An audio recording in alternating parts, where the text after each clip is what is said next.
I think the hardest thing for me about the separation is knowing that despite what I did and what I said, what I looked like, this person saw me for who I was and just didn't choose me. I just cried my eyes out. I cried my heart out. I prayed to God. I felt so much pain because of my divorce. The first thing I do is fix my hair because for some reason it always gets crazy when I cry. And my lips feeling dry. So I always put my liquid lipstick, just kind of be more presentable because I hate feeling like this. These are papers for divorce. These little pieces of paper, little flimsy pieces of paper, can break and end something that's so strong in somebody's heart. I did it.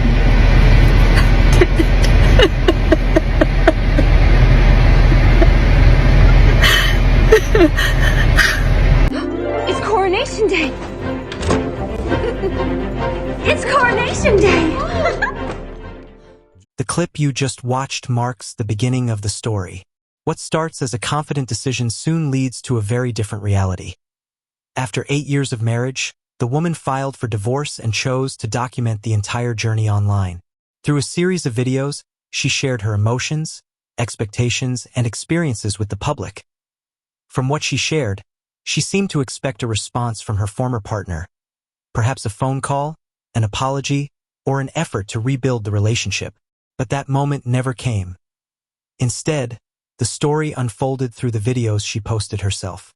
Those recordings now provide the timeline we'll examine, using her own words and perspective to understand what happened next. So, here's this. These are papers for divorce. And it's very sad. I don't understand how 8 years of trying my best to love somebody and fight for them and put up with so much abuse can just be wiped out with little papers. It's not easy.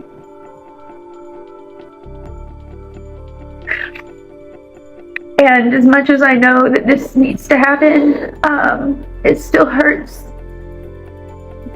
Because I never wanted this. I actually did love him. And I know how can you love somebody that does those things to you? I don't know. I don't know why. Maybe I see brokenness in people, and I know that we can all be better people and heal if we want to. I'm sad because this is the dreams that I had for us as a family and as husband and wife, and these little pieces of paper, little flimsy pieces of paper, can break and end something that's so strong in somebody's heart. It's hard. I'll get through, but I'm sharing my journey with you guys, every part of it. Just so you know that you're not alone, and you guys make me feel not alone. So, here goes. The divorce papers became the centerpiece of the story. She picked them up, signed them, returned home, set up the camera, and shared the moment online. But one part of her message stood out. She spoke about years of difficulties, then added, asterisk, I never wanted this. I loved him. Maybe I just see brokenness in people. Asterisk, those two ideas sit side by side, raising questions about how certain she felt when making such a major decision. Her own words suggest there may have been mixed emotions beneath the surface as the story moves into day one. The legal process had already begun, but the emotional journey was only just starting. So, day one, after filing, and I feel so sad. I know I'm going to go through different emotions, but right now I feel sad. I think the last time I felt a pain like this was when my mom died. And in a way, this is a death of hope.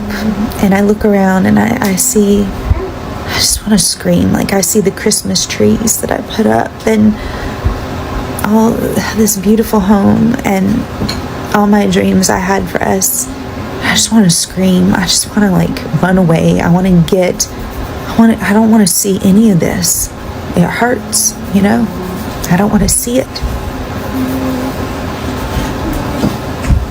I know that this is going to be a process for me, ups and downs, and I'm sure, you know, you kind of probably like, Corey, smile, like, get over it, you know, but this is my page to heal and to be brutally honest about every piece of this journey. So I barely slept last night. I've got a migraine. My heart's broken. And so much of me wishes that he'd be like, I'll change, I'll fix this, I love you, I'm sorry for all the things I said, you know, you never deserved it, I'll never say that again, I'll pay attention to you, I'll communicate with you, I'll lose my anger. It's not going to change.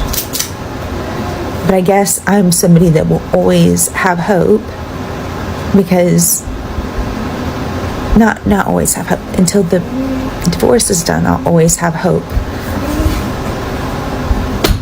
that things could change. And I guess that's just me being stupid, I'm sure many of you would say. Or maybe it's just me trying to see the good in everybody. I don't know what it is. I'm not weak. I don't know why I became this woman. Who am I? But this is where I'm at today, this morning. I'm sad. Day one after the filing brought a wave of emotions. She spoke about a sleepless night, a migraine, and standing in the home filled with memories, including the Christmas decorations she had put up herself. During the video, she briefly questioned her own judgment before changing course, saying that maybe she simply tries to see the good in people. That shift in wording stood out, suggesting she was reflecting on her choices while trying to make sense of everything that had happened. Her own recordings reveal that the legal process was only one part of the story. The emotional impact was unfolding in real time, and her words offered a clear glimpse into what she was hoping for as the situation continued to develop. Much of me wishes that he'd be like, I'll change, I'll fix this, I love you, I'm sorry for all the things I said, you know, you never deserved it, I'll never say that again, I'll pay attention to you, I'll communicate with you, I'll lose my anger. Asterisk, those expectations remained on her mind even after the divorce papers had already been filed. Her reflections suggest she was still hoping for a last-minute effort to repair the relationship. However, the response she appeared to expect never came. Instead, the situation unfolded in a different direction, raising new questions about what each person had truly anticipated as the marriage came to an end. Today I am filling out my divorce paperwork. I've already grieved the relationship a long time. I've grieved the ending of the relationship. I've grieved the separation. I've been separated for almost a year next month. Actually, in a few weeks. But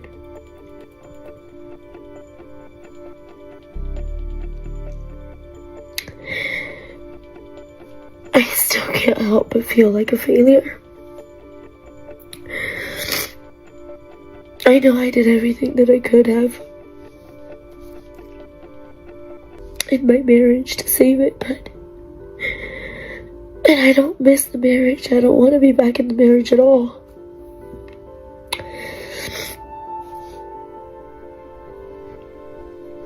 But I wonder, does anybody else feel like a failure filling out their divorce papers?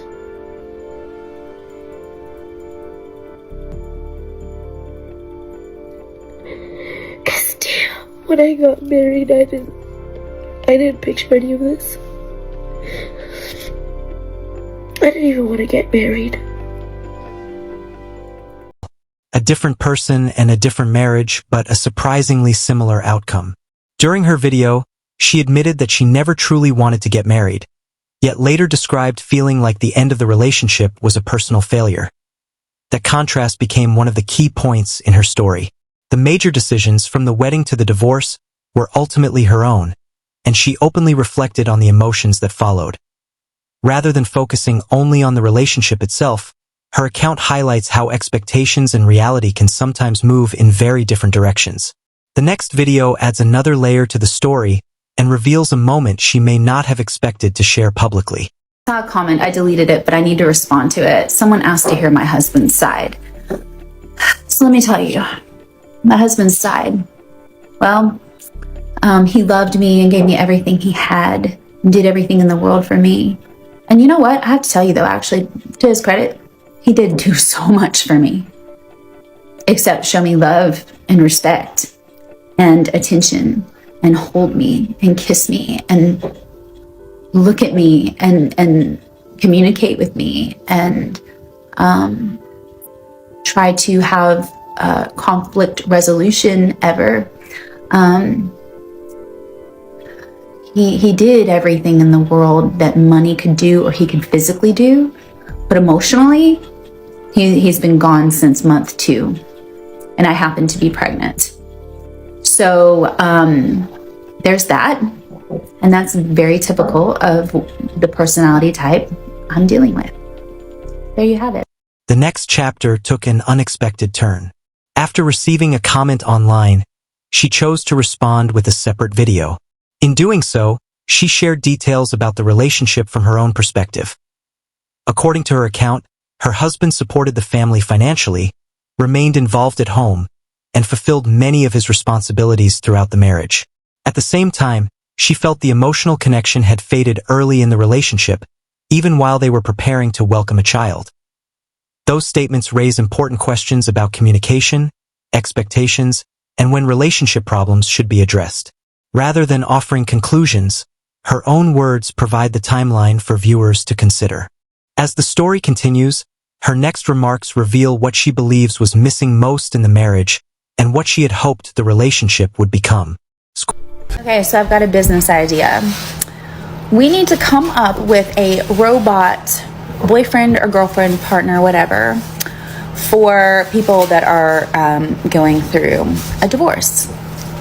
That way, you don't feel super lonely, and you can or is there like a service of men or women, but for me it'd be man, that I could buy to just give me compliments all day and tell me he loves me and everything's gonna be okay, and call me and check on me and just build me the hell up. And because I don't actually want someone, I just want some affirmation right now. So we need to create a service like this.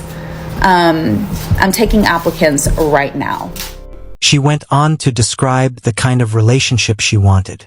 In her own words, she hoped for frequent compliments, regular check-ins, affection, open communication, and consistent emotional support. When those expectations are compared with the reasons she shared for the marriage breaking down, a common theme begins to emerge. Much of her focus centered on feeling emotionally valued, noticed, and reassured. Whether those expectations were realistic or sustainable is open to interpretation. What is clear from her own videos is that emotional connection became the central issue in her account of the relationship. By documenting the experience online, she also invited a public audience into a deeply personal chapter, turning private reflections into a conversation followed by thousands of viewers. I just cried my eyes out. I cried my heart out. I prayed to God. I felt so much pain because of my divorce. And I have to pick myself up, so that's always a challenge. But the first thing I do is fix my hair because for some reason it always gets crazy when I cry. And my lips feeling dry. So I always put my liquid lipstick, just kind of be more presentable because I hate feeling like this.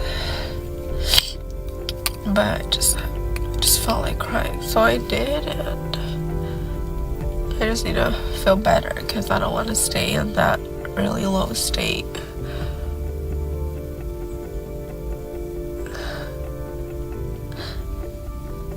So, and just drink lots of water to stay hydrated, and just take it easy for the rest of the night. Give myself grace and just know that I'm not 100% and I'm not gonna give, like, my 100% isn't gonna be like when I am 100%, if that makes sense. Like, I'm okay with not with my best being less than what my best is when I'm feeling amazing. So, anyway, just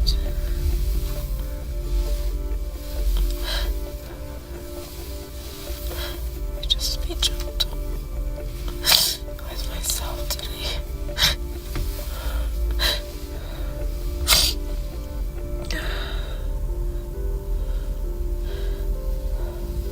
I still have a lot of pain.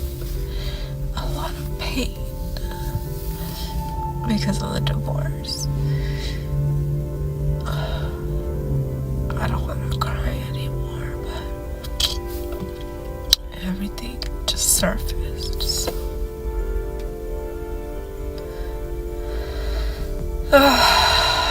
It's crazy. If you're going through this, I'm so sorry. It sucks. We are strong, though. We are so strong. And we're gonna get through this.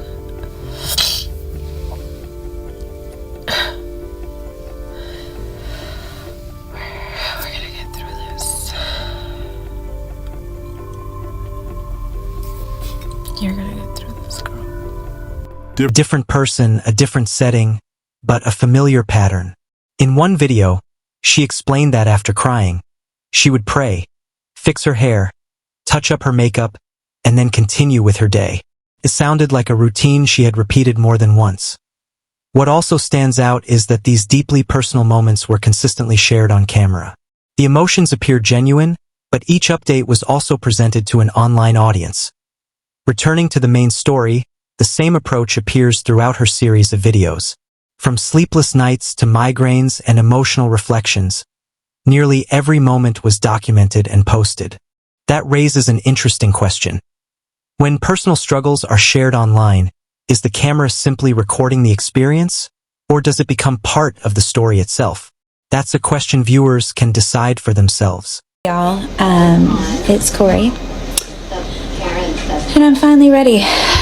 I know a lot of you were probably cringing that I gave him another chance. I spent the past year with the divorce filed, sitting in the court, and doing all the things on all the lists that he said I should do. And what I learned is that didn't stop the abuse. In fact, I'm still told that what I'm experiencing isn't abuse, and I'm making it up.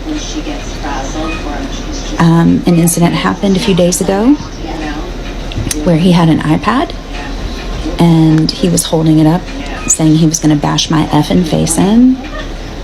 So I contacted the Domestic Violence Center, and we are getting a TPO started. And that's where I'm headed.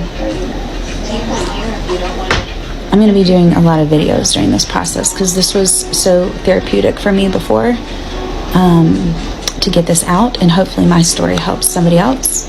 I've been in this for 8 years. I did believe it was all my fault because that's what I was told. And now I know it's not. And I know that this is actually abuse. And here we go. One part of the timeline deserves a closer look. According to her account, the divorce process remained pending for nearly a year while she worked through a list of changes that had been discussed as possible steps towards saving the marriage. She explained that she followed those expectations for months, hoping the relationship could still be repaired. Yet despite those efforts, the marriage continued to deteriorate. Later, the situation became far more serious, with allegations, legal filings, and requests for court protection entering the picture. Those developments marked a major turning point in the case. Rather than drawing conclusions, it's important to focus on the sequence of events presented in her own videos. The timeline, the statements, and the public updates provide the framework for understanding how the situation evolved. I did it.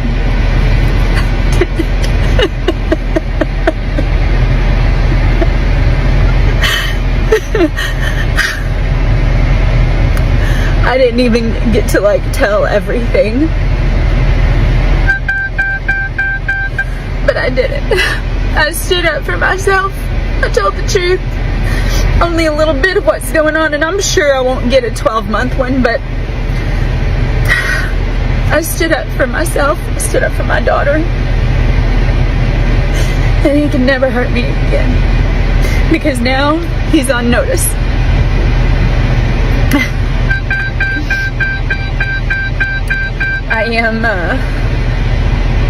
I don't even know. I'm so sad, but I feel so relieved to just tell the truth.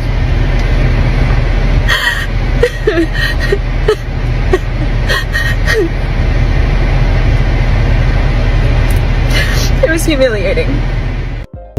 According to her timeline, she spent nearly a year trying to meet the conditions that had been discussed in hopes of saving the marriage. Even after that effort, the relationship still came to an end. That leaves viewers with questions rather than clear answers. Was the relationship already beyond repair?